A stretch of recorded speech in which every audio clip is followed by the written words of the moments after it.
وكذلك أوحينا إليك روحا من أمرنا ما كنت تدري ما الكتاب ولا الإيمان ولكن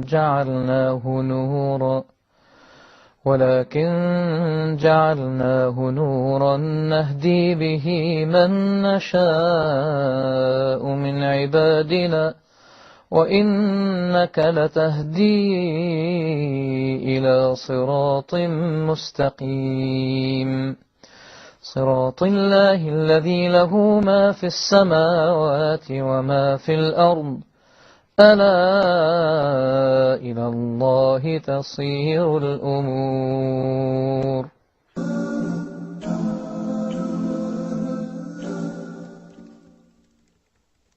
Okay, we've got another email that just came in. I'm Yusuf Estes, and you're watching the mailbox here. And the question is a very hot topic, actually, right now. They're asking about the Sharia of Islam.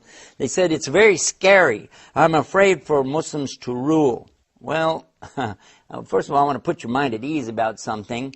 That the way things look today, you're not going to see Muslims ruling anything for a long time.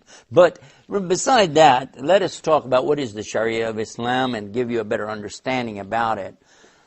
The Sharia of Islam is implemented to protect you, not to hurt you, and not to imprison you at all. It is to give everybody their rights, because one of the key things in Islam is rights and limits.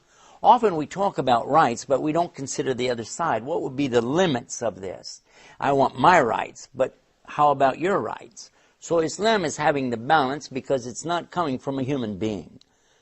The Sharia of Islam is not based on decisions only of human beings. It is coming from Allah Himself, the Creator, the Sustainer of the human beings. When Sharia is put into effect and people follow it, it's actually a very nice thing. And even sometimes in governments that are established by Islam, we find people who are making very important decisions and they're not even Muslims anyway. Oh yes, this is in the history of Islam. You might also like to know that the protection offered in an Islamic state is very good for Christians and Jews.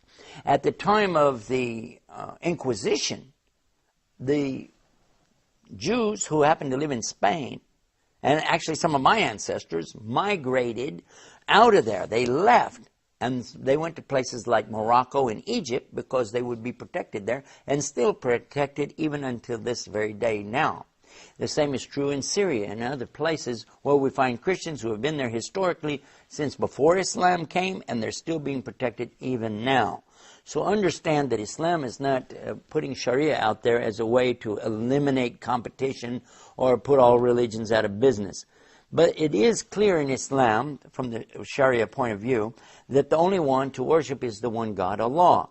And whoever does this and wants to follow the teachings of Islam, most welcome, and they're a full citizen taking full benefits and paying full due.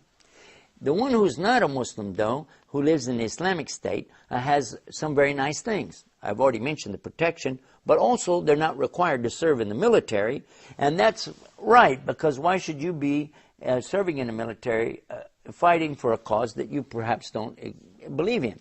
So this is only scratching the surface of a very deep subject.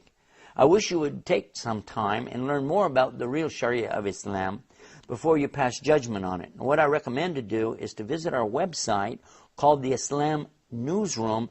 Type in the word Sharia, and you can spell it any way you like, and it'll probably come up in our website there. We've run out of time, just as always. Got a lot more here, but go to the website. You'll get to see the questions over there and the answers. And until next time, peace. Assalamu alaikum wa rahmatullah.